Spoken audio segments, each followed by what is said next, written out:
സാധാരണ ചീരകളൊക്കെ നമ്മൾ എന്തിനാണ് കൃഷി ചെയ്യാറുള്ളത്? നമുക്ക് കറി വെക്കാൻ വേണ്ടിയിട്ടല്ലേ.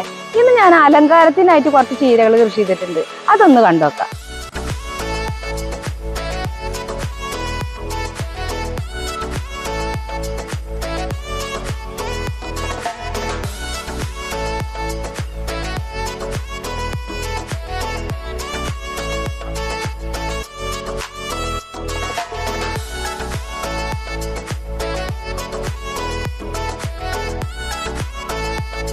ഇതാണ് വ്ളാത്താങ്കര ചീര.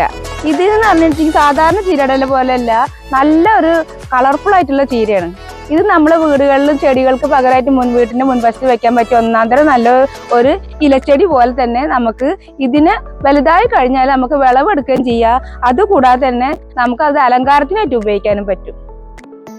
മറ്റു ചുവന്ന ചീരകളിൽ നിന്ന് വ്യത്യസ്തമായിട്ട് ഇതിന് പറയാവുന്ന ഒരു കാര്യം, ഇത് കൂടുതൽ കാലം വിളവ് തരും എന്നുള്ളതാണ്. സാധാരണ ചുവന്ന ചീരയൊക്കെ വിളവെടുക്കുന്ന സമയത്ത് ഒരു 3 മാസത്തിന് മാക്സിമം നമുക്ക് വിളവെടുക്കാൻ സാധിക്കുള്ളൂ. ഇത് നമുക്ക് 8-9 മാസം അതേപോലെ തന്നെ വിളവെടുക്കാൻ സാധിക്കും. ഇതിന് മറ്റ് ചീരയേക്കാൾ ആയുസുള്ളത് കൊണ്ട് തന്നെ നമ്മളിത് അരിഞ്ഞെടുക്കുന്ന സമയത്ത് അതിന്റെ വിത്തുകളൊക്കെ നമുക്കൊരു ചെടിച്ചട്ടിയിൽ ഇട്ട് കൊടുക്കുകയാണെങ്കിൽ അത് വീണ്ടും മുളച്ചിട്ട് നമുക്ക് തൈകളായി വരാനുള്ള സമയം കൊണ്ട് തന്നെ നമുക്ക് കൂടുതൽ സമയം വിളവെടുക്കാൻ സാധിക്കും. ഭാവിയെ തൈകൾ മുളച്ച് വിളവെടുക്കാൻ പ്രായമാകുമ്പോഴും നമ്മളെ പഴയ ചെടി അതേപോലെ തന്നെ വിളവ് തന്നുകൊണ്ടേ ഇരിക്കുകയും ചെയ്യും. എന്ന് മാത്രമല്ല, മറ്റൊരു ഗുണം എന്ന് പറഞ്ഞാൽ സാധാരണ ചീരകൾക്ക് വരുന്ന പല രോഗങ്ങളും നമ്മളെ ഈ ചീരകളെ ബാധിക്കാറില്ല. അതിന് കുറച്ചൊരു റെസിസ്റ്റൻസ് പവർ കൂടുതലുള്ള ചീരയാണിത്. ഇത് വളരെയധികം പോഷക സമൃദ്ധമായ ഒരു ചീര തന്നെയാണ് നമ്മുടെ ഈ വ്ളാത്താങ്കര ചീര. ഇതിന്റെ ഇലകളുടെ ചോപ്പും നമുക്ക് കറി വെക്കുമ്പോഴും തോരൻ വെക്കുമ്പോഴും ഒക്കെ അത് വ്യത്യാസം മനസ്സിലാവുകയും ചെയ്യും. ഇപ്പോൾ തന്നെ നമ്മുടെ ചീരത്തൈ നിൽക്കുന്നില്ലേ, അത് എൻ്റെ അത്ര തന്നെ വലിപ്പം വെച്ച് വന്നിട്ടുണ്ട്. സാധാരണ മറ്റു ചീരയാണെന്ന് വെച്ചെങ്കിൽ അത് ചെറുപ്പത്തിൽ തന്നെ അത് പൂവിടുകയും പെട്ടെന്ന് തന്നെ അതിന്റെ വിളവെടുപ്പ് കഴിയുകയും ചെയ്യും. ഈ ചീര കുറച്ച് പൂവിടാനും കുറച്ച് വൈകി വരുന്നതുകൊണ്ട് തന്നെ കുറെ കാലം നിലനിൽക്കുന്നത്. ഇത് അതുകൊണ്ട് തന്നെ നമ്മുടെ വീട്ടിൽ വളർത്താൻ പറ്റിയ നല്ലൊരു ഇലക്കറിയാണ് ഈ ചീര. ഈ 2 ചീരയും കൂടി കമ്പയർ ചെയ്യുമ്പോൾ നമുക്ക് അതിന്റെ ഒരു വ്യത്യാസം, കളറിന്റെ വ്യത്യാസം നമുക്ക് മനസ്സിലാക്കാൻ സാധിക്കും. വളരെ നല്ല അട്രാക്ഷൻ കിട്ടുന്ന ഒരു ചീരയാണ് ഈ വ്ളാത്താങ്കര ചീര. അത് അരിഞ്ഞു വെച്ചപ്പോൾ തന്നെ അതിന്റെ കളർ നോക്കിയേ. ഇത് വിളവെടുക്കാൻ പ്രായമാകുമ്പോൾ അരിഞ്ഞെടുക്കുകയാണെന്ന് വെച്ചെങ്കിൽ അതിന്റെ അടിയിൽ നിന്ന് പുതിയ ബ്രാഞ്ചസ് കൂടുതൽ ഉണ്ടാവുകയും നമ്മുടെ ചെടി നല്ല തിക്കായിട്ട് നിൽക്കുകയും ചെയ്യുമ്പോൾ ഒന്നുകൂടി ഒരു ഭംഗിയാണ് നമുക്ക് കിട്ടുക.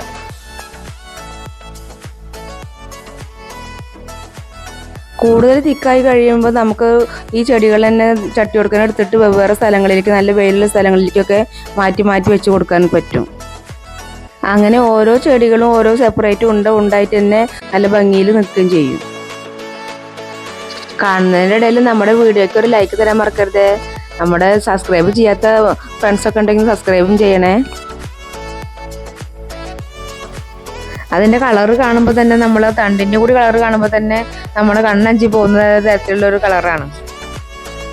ഇതിങ്ങനെ കൂട്ടായിട്ട് നമ്മുടെ വീടിന്റെ മുൻവശത്ത് നിൽക്കുകയാണെന്ന് വെച്ചെങ്കിൽ ഒരു ഭംഗി എന്താണ്, ഒരു പൂവും വേണ്ട, വേറെ ഒന്നും വേണ്ട, അത്രയും നല്ല ഭംഗിയിൽ നല്ല അട്രാക്ഷനിൽ നിൽക്കുകയും ചെയ്യും.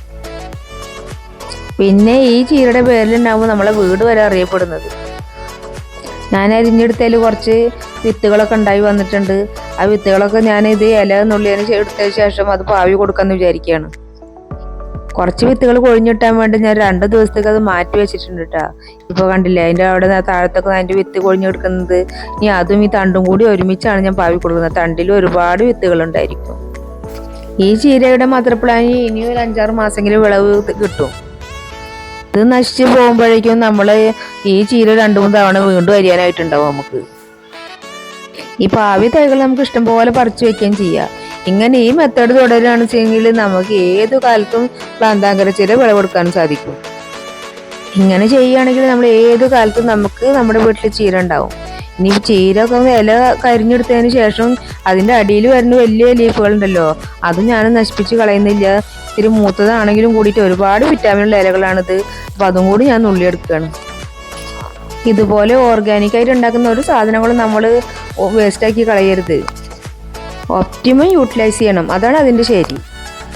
ഇനി ചീരൊക്കെ നമ്മൾ വിളവെടുത്തിട്ടുണ്ട്, അതുകൊണ്ട് അടുത്തുനിന്ന് പോവരല്ലോ ചെയ്യേണ്ടത് കേട്ടാ. ഇനിയിപ്പോൾ നമുക്കതൊക്കെ നുള്ളി കഴിഞ്ഞാൽ അതിൻ്റെ അടിയിലൊക്കെ ഇപ്പോൾ നല്ലോണം സ്പേസ് ഉണ്ട്, നല്ല വെളിച്ചം കാണുന്നുണ്ട്. അതിൻ്റെ ഇടയിലെ കളകളൊക്കെ പറിച്ച് മാറ്റി കൊടുത്തിട്ട് അതിന് കുറച്ച് വളം കൂടി നമ്മൾ ചെയ്ത് കൊടുക്കേണ്ടതുണ്ട്. ഏത് ചെടിക്കാണെങ്കിലും അതിൻ്റെത് വിളവെടുക്കുന്നതാണ് ഏറ്റവും ഇഷ്ടം. അത് കഴിഞ്ഞു കഴിഞ്ഞാൽ അത് ഒന്നും കൂടി നന്നായി എനർജറ്റിക്കായിട്ട് വളരുകയും ചെയ്യും, കൂടുതൽ കായ്കളും ഫലങ്ങളും തരികയും ചെയ്യും. ഇതിനിപ്പോൾ ഞാൻ കൊടുക്കുന്ന വളം ചാണകപ്പൊടിയാണ്. ചാണകപ്പൊടി കടയിൽ ഇട്ട് കൊടുത്താൽ ഇത്തിരി കൂടിയാലും യാതൊരു പ്രയാസം വരുന്നില്ല, വാടി പോകുന്നില്ല. അതുപോലെ തന്നെ ഫിഷ് അമിനോ ആസിഡൊക്കെയാണ് ഞാൻ കൂടുതൽ വളമായിട്ട് കൊടുക്കാറുള്ളത്.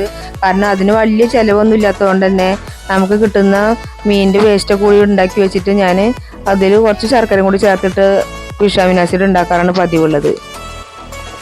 അങ്ങനെ നിങ്ങൾ കൊടുക്കുന്ന സമയത്ത് വളരെ നേർപ്പിച്ച് കൊടുക്കാൻ പ്രത്യേകം ശ്രദ്ധിക്കണം, അല്ലെങ്കിൽ നമ്മളെ ചെടിയൊക്കെ വാടിപ്പോകും. ഇനി ചാണകപ്പൊടി നേരെ കുറച്ച് മണ്ണും കൂടി ചേർത്ത് കൊടുക്കണം, ഒന്നും പെട്ടെന്ന് മിക്സായി കിട്ടാൻ വേണ്ടിയിട്ടാണ്. അങ്ങനെ ആകുമ്പോൾ വളം വലിച്ചെടുക്കാൻ പെട്ടെന്ന് ചെടിക്ക് കഴിയുകയും ചെയ്യും. ഞാൻ ആ ചീര നട്ടിട്ടുള്ള എല്ലാ ചട്ടിയിലും ഓരോ പച്ചമുളകിൻ്റെ തൈ കൂടി വെച്ചുകൊടുത്തിട്ടുണ്ട് കേട്ടോ. പച്ചമുളകിൻ്റെ തൈ ഒരു 3-4 കൊല്ലം നിൽക്കുന്ന തൈയല്ലേ. നമ്മുടെ ചീര എന്ന് പറഞ്ഞാൽ 5-8 മാസം കൊണ്ടൊക്കെ വിളവെടുത്ത് തീരുമ്പോൾ നമുക്ക് ഈ പച്ചമുളക് തൈ പൂക്കാനുള്ള സമയമായിട്ടുണ്ടാവും. അപ്പോൾ അതിൻ്റെയും കൂടി വിളവെടുപ്പ് നമുക്ക് നടത്താം. ഞാൻ കുറേ ചെറിയ ചട്ടികളിലൊക്കെ ഈ തൈകൾ കിട്ടിയതൊക്കെ ഞാൻ പറിച്ച് വെച്ചിട്ടുണ്ട്. ഇനി അതൊക്കെ ഒന്ന് ബുഷിയാക്കി എടുക്കണം. തണ്ട് മുറിച്ചെടുത്താൽ അതിൻ്റെ സൈഡിൽ നിന്നൊക്കെ നമുക്ക് കുറേ ബ്രാഞ്ചസ് വന്നിട്ട് ഭംഗിയാക്കി എടുക്കാൻ വേണ്ടിയിട്ടാണ്. ആ പച്ചപ്പിൻ്റെ ഇടയിൽ നിന്നുള്ള ചോപ്പ് ഇങ്ങനെ എടുത്ത് കാണിക്കുന്ന ഒരു ഭംഗി കണ്ടില്ലേ, ഇതന്നെ നമുക്കൊരു അട്രാക്ഷൻ അല്ലേ ചെടിക്ക്. ഇതുപോലെ ചെടിയുടെ എണ്ണൊക്കെ കുറച്ച് കഴിഞ്ഞിട്ട് നമ്മുടെ ചീരയുടെ എണ്ണൊക്കെ കുറച്ച് കൂട്ടി കൊടുത്താൽ നമുക്ക് ചെടിയായിട്ട് ഭംഗിയായിട്ട് കാണുകയും ചെയ്യുക, നമുക്ക് വിളവെടുക്കുകയും ചെയ്യുക, നമുക്ക് നല്ല ഹെൽത്തി ആയിട്ടുള്ള ഫുഡ് കഴിക്കുകയും ചെയ്യുക. ചുവന്ന ചീരയൊക്കെ നമ്മൾ രക്തം വയ്ക്കാൻ വേണ്ടിയിട്ട് നല്ലതാണെന്ന് പലരും നമുക്ക് സജസ്റ്റ് ചെയ്യാറുണ്ട് അല്ലേ.